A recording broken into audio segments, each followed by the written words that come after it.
ఇంత మేధావిని నాకు అర్థం కాకపోవటం ఏమిట్రా?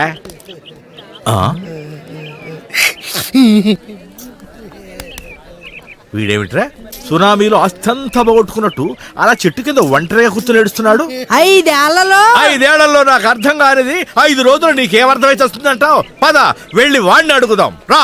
ఏమైంది నాయనా, ఎందుకు ఏడుస్తున్నావు? ఏమిట్రా రోడ్డు మీద ఏమైనా యాక్సిడెంట్ చేసి చంపేశావా? అంతకంటే ఘోరం జరిగింది సార్. ఎవరినైనా రేప్ చేసావా? అంతకంటే బాబు జరిగిపోయింది సార్. మరి రోడ్డు మీద నీ కుటుంబం మొత్తం యాక్సిడెంట్ లో పోయారా? అలా జరిగినా బాగుండేది సార్. అంతకంటే ఘోరం నోరు ముసులు జరిగింది చెప్తావరా? మార్నింగ్ కాలేజీలో. అసలు నీకేం కావాలరా? నీ చెప్పు పిలిపించుకోవాలి. నేను పిలవను. 6 నెలల నుంచి వెంటబడుతున్నా. ఒక్కసారి పిలవా ప్లీజ్. 6 సెకండ్లు టైం ఇస్తున్నాను. ఇక్కడ నుంచి కదలకపోయావా పోలీస్ కంప్లైంట్ ఇస్తాను. అయినా కదలను. కదలవా? హలో హలో, పంజగుట్ట పోలీస్ స్టేషనా అండి? ఏంటి చెప్పండి. నేను బిఎన్ఆర్ కాలేజ్ ఇంజనీరింగ్ స్టూడెంట్ ని మాట్లాడుతున్నానండి. ఇక్కడ వెధవ వెంటపడి ఏడిపిస్తున్నాడండి. యాసిడ్ బస్తా అంటున్నాడా? లేదండి, అన్నయ్య అనమంటున్నాడు. ఇది కంప్లైంటా? ఫోన్ పెట్టాయి. పోలీసులు ఏమన్నారు నిషా? చెప్పు. ఒక్కసారి అన్నయ్య అని పిలు, మళ్ళీ ఈ జన్మలో నీకు కనబడను. చెప్పేస్తున్నావా? చెప్పు చెప్పు చెప్పు చెప్పు. I love you. ఒరేయ్, నీకు దండం పెడతాను, నిజం చెప్పరా? 5 ఏళ్ల నుంచి చూస్తున్నాను.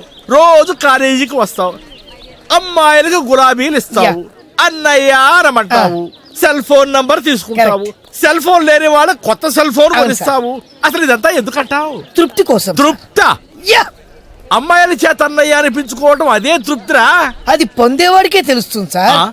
అరే, ఈ పోయిన సబ్జెక్టులన్నీ పూర్తి చేసుకుని మంచి ఉద్యోగం చేసుకోవచ్చు కదా నాయనా. చేస్తే మంచి జీతం వస్తుంది. ఎంత వస్తుంది? 10,000 వస్తాయి. ఆ తర్వాత కష్టపడితే ఇంకో 10,000 వస్తాయి. సార్, నేను అమ్మాయిలతో మాట్లాడి వాళ్ళ సెల్ నంబర్ తీసుకోవడం వల్ల నాకు నెలకు వచ్చి జీతం ఎంతో తెలుసా? ఎంత వస్తుంది? 1,00,000. ఎలా వస్తుందిరా? సి ఆన్ సిల్వర్ స్క్రీన్, వెండి తెరపై చూడండి సార్. అందరూ వచ్చినట్టే కదా? టీవీ 9 కెమెరా ఎవరి దగ్గర లేదు కదా? పేరు కావేరి, ఉండేది గోదావరి. గోదావరి నది ఒడ్డు పక్కన 40 ఎకరాల కొబ్బరి తోట, అతి పెద్ద బిల్డింగ్, టోటల్ గా 20 కోట్ల ఆస్తి పర్రాలరా. ఇది మ్యాటర్.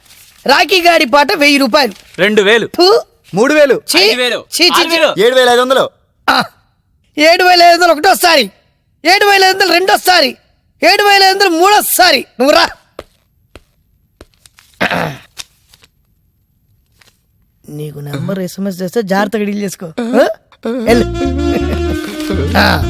నెక్స్ట్ పేరు తాయారు, ఉండేది బెంగళూరు.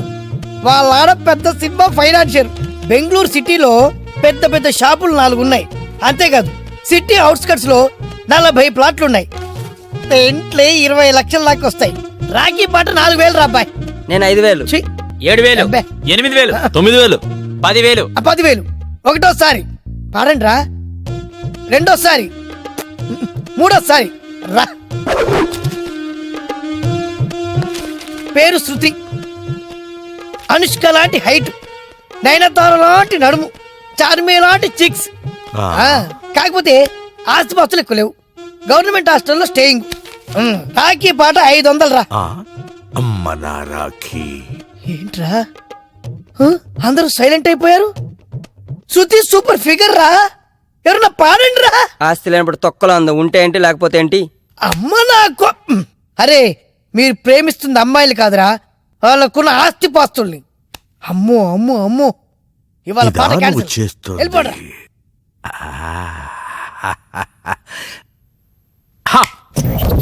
Excuse me. నోరారా ఒక్కసారి అన్నయ్య అని పిలువమ్మా. తాత వయసున్న నువ్వు నాకన్నయ్యేంటి? అవసరమా? అవసరమే. చాలా దాహంగా ఉందాయా, 4 పిడతకట్టుపోతుంది. ఒక గ్లాస్ పాలు పెట్టరా. పాలా? ఇది బారయ్యా, డైరీ ఫామ్ అనుకున్నావా? నేనేమనుకున్నాను అనేది కాదు కావాల్సింది, నీ దగ్గర పాలున్నాయా లేవా? ఏమడుగుతున్నావా? అసలు నీకు బుద్ధుందా? నాకు బుద్ధుందా బుద్ధి లేదా కాదు కావాల్సింది, నీ దగ్గర పాలున్నాయా లేవా? ఎల్లవయ్యా ఉండుండవయ్యా కాదు, పాలున్నాయా లేవా? ఏంటి కొనుక్కుంటున్నావు? తిడుతున్నావు కదా. మా బామ్మగారు ఐ డోంట్ లైక్ ఇట్. నా కస్టమర్ని. నీ దగ్గర పాలు ఉన్నాయంటే ఉన్నాయని చెప్పు, లేకపోతే లేవని చెప్పు. మా ఇంట్లో వాళ్ళని మాత్రం తిట్టకు. ఏమయ్యా బార్లో ఎవరన్నా పాలు అమ్ముతారా? బార్లో ఎవరన్నా పాలు అమ్ముతారా అని నువ్వు నన్ను అడక్కో. నీ దగ్గర పాలున్నాయో లేదో నువ్వు చెప్పు. లేవెళ్ళవయ్యా. లేవెళ్ళవయ్యా కాదు.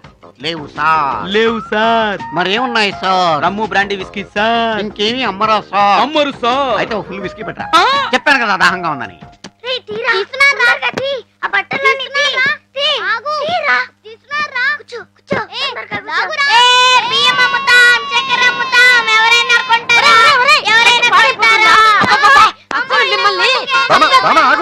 ఏంటి బామ్మ ఎన్నిసార్లు చెప్పాలి నీకు పిల్లలు కొట్టొద్దని? కొట్టడం కాదురా, వీళ్ళు చేసే పాడు పనికి గరిటి కాల్చి వాతలు పెట్టాలి. రోజు తాగుడుతో వాడు, అల్లరితో వీళ్ళు నన్ను కాల్చుకు తింటున్నారు. అల్లరి పిల్లలు కాబట్టి నువ్వు నేను చేస్తావా? నీకంత కష్టంగా ఉంటే చెప్పు, పిల్లలు నాతో పాటు తీసుకెళ్లిపోతాను. ఆ పని చేయరా, మనశ్శాంతిగా ఉంటుంది. చిన్న కన్నా మీకేం తెచ్చాను చూడండి. బామ్మర్ది, నువ్వెప్పుడొచ్చావు? బాగున్నావా బావా? బాగోకే, బాగానే సచ్చాడు. ఎరా తాగనని మళ్ళీ ఎందుకు తాగొచ్చావు? బామ్మ, నేనేమీ మత్తుకేషన్ తాగలేదు బామ్మ. విపరీతమైన దాహం వేసింది. మంచినీళ్ళ కోసం చూశాను. ఎక్కడా ఒక చుక్క నీళ్లు కూడా దొరకలేదు. పాలున్నాయా అని అడిగాను. లేవు అన్నారు. బతిమాలాను. ససేమిరా లేవు అని తిట్టారు. నన్ను ఒక్కనే తిడితే నేను ఫీల్ అవను బామ్మ. ఇంట్లో వాళ్ళందరినీ తిట్టారు. కానీ ఏదో ఒక లిక్విడ్ తాగకపోతే డీహైడ్రేషన్ వచ్చి చచ్చిపోతాం కదా. లిక్విడ్ బ్రాందీ దొరికింది, తాగేశాను. బతుకున్నాను చూసావా? కారణం లేకుండా నేను ఏ పని చేయను బామ్మ. అలా చేస్తే పిల్లలు చెడిపోతారు తెలుసా. పిల్లలంటే నాకు విపరీతమైన ప్రేమ. అదిగో అందుకే వాళ్ళకి చిప్స్ తీసుకొచ్చాను. నువ్వేమిచ్చావు? తల్లి లేని పిల్లల్ని చేసి దెబ్బ దెబ్బ బాతున్నా. సార్ చూపించండి సార్. ఏయ్ అనాపు. వస్తున్నా ఉండు.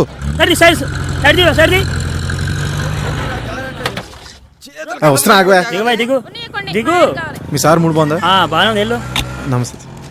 పొల్యూషన్ చెక్ చేయించావా? చేయించాను సార్, పర్ఫెక్ట్ కండిషన్ అన్నారు. ఏ చూపించు. స్లిప్ ఇంటి దగ్గర పెట్టాను. ఓవర్ యాక్షనా? ఫైన్ కట్టు.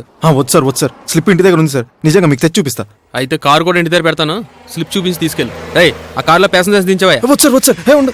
అయితే ఫైన్ కట్టు. ఎంత? 500. కొంచెం తక్కువ ఉంది సార్. ఎంత ఉంది? 5 రూపాయలు ఉన్నాయి సార్. దించవా?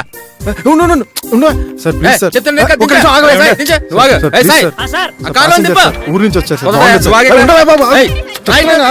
చెప్పండి సార్. Sir please sir. బాగుంది sir. Passenger sir. Passenger city చూడడానికి వచ్చారు సార్. నేను చూపిస్తా, కంగారు పడతా.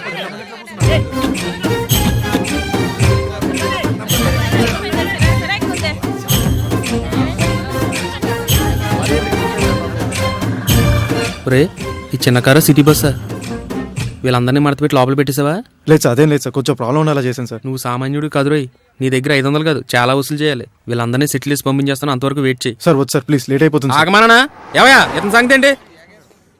పెళ్లి కొడుకు మీరేనా అండి? పెళ్లి కొడుకు వీడేనండి. సూట్ మాత్రం వాడిది కాదు. ఏం కాలు తొక్కావు? వాళ్ళు అడిగింది సూట్ గురించి కాదు, పెళ్లి కొడుకు గురించి. సారీ. పెళ్లి కొడుకు వీడేనండి, సూట్ కూడా వీడిదేనండి. సూటు వీడిదా కాదా అని వాళ్ళు అడగటం లేదురా, పెళ్లి కొడుకు ఎవరైనా అడుగుతున్నారు. పెళ్లి కొడుకు వీడేనండి, సూటు గురించి మాత్రం నాకు తెలియదు.